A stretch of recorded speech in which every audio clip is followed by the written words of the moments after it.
പൊന്നാനി നഗരസഭയിലെ സീവേജ് ശുചീകരണ തൊഴിലാളികൾക്ക് സുരക്ഷാ ഉപകരണങ്ങൾ വിതരണം ചെയ്തു. രജിസ്റ്റർ ചെയ്ത 52 തൊഴിലാളികൾക്കാണ് ഉപകരണങ്ങൾ നൽകിയത്. കേന്ദ്ര സംസ്ഥാന പദ്ധതിയായ നമസ്തേ സ്കീമിൽ ഉൾപ്പെടുത്തിയാണ് സെപ്റ്റിക് ടാങ്ക് സീവേജ് ശുചീകരണ തൊഴിലാളികൾക്കുള്ള സുരക്ഷാ ഉപകരണങ്ങൾ വിതരണം ചെയ്തത്. ശുചീകരണ രംഗത്ത് മാറ്റങ്ങൾ വരുത്തുന്നതിന്റെ ഭാഗമായാണ് ഉപകരണങ്ങൾ നൽകിയത്. പൊന്നാനി നഗരസഭാ ചെയർമാൻ ശിവദാസ് ആറ്റുപുറം വിതരണോദ്ഘാടനം നിർവഹിച്ചു. നമ്മുടെ ഭാരതത്തിലെ വേല செஞ்ச എല്ലാവരും ഒരുമയാണ് இருக்க முடியும். அதனால நம்ம கவர்மெண்ட் ஜெய் ஜவான் ஜெய் கிசான் அதுக்கு கூட ஜெய் மஸ்தூர் என்று தான் சொன்னது.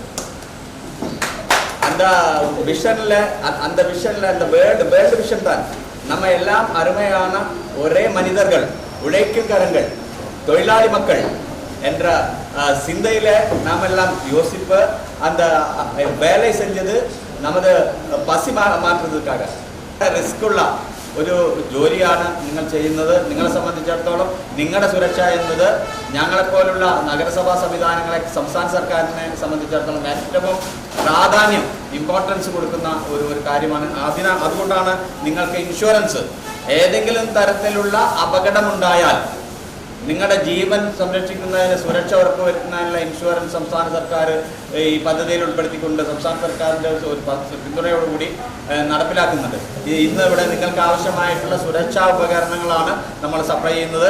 ഇതിൽ ഗംബൂട്ട് ഉണ്ട്, അതുപോലെ തന്നെ നിങ്ങൾക്ക് മാസ്ക് ഉണ്ട്, അതുപോലെ ക്യാപ്പ് ഉണ്ട്, ഗ്ലൗസ് ഉണ്ട്, അങ്ങനെ മൗത്ത് ക്യാപ്പ് ഉണ്ട്. ഇങ്ങനെ ഒരുപാട് ഉപകരണങ്ങളാണ് നഗരസഭയെ സംബന്ധിച്ചിടത്തോളം നമസ്തേ പ്രോഗ്രാമിലൂടെ വിതരണം ചെയ്യുന്നത്.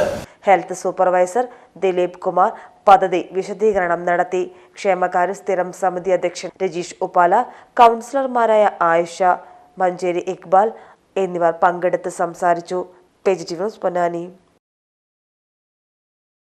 നിങ്ങളുടെ ഓരോ ആഘോഷങ്ങളെയും ആഹ്ലാദകരമാക്കാൻ തിരൂരിന്റെ സ്റ്റൈൽ ഹബ്ബായ സൺ ഹബ് ഫാഷനും ഒരുങ്ങിക്കഴിഞ്ഞു. വെഡിംഗ് വസ്ത്രങ്ങളിലെ പുതു ട്രെൻഡുകൾ, എത്നിക് കളക്ഷനുകൾ, മോഡസ്റ്റ് വെയറുകൾ, കിഡ്സ് കളക്ഷനുകൾ, ബ്രാൻഡഡ് ജെൻസ് വെയറുകൾ. സ്വാഗതം സൻഹയുടെ ഈ ഫാഷൻ വിസ്മയങ്ങളിലേക്ക്. ഈ ആഘോഷകാലം സൻഹയ്ക്കൊപ്പം ആവട്ടെ.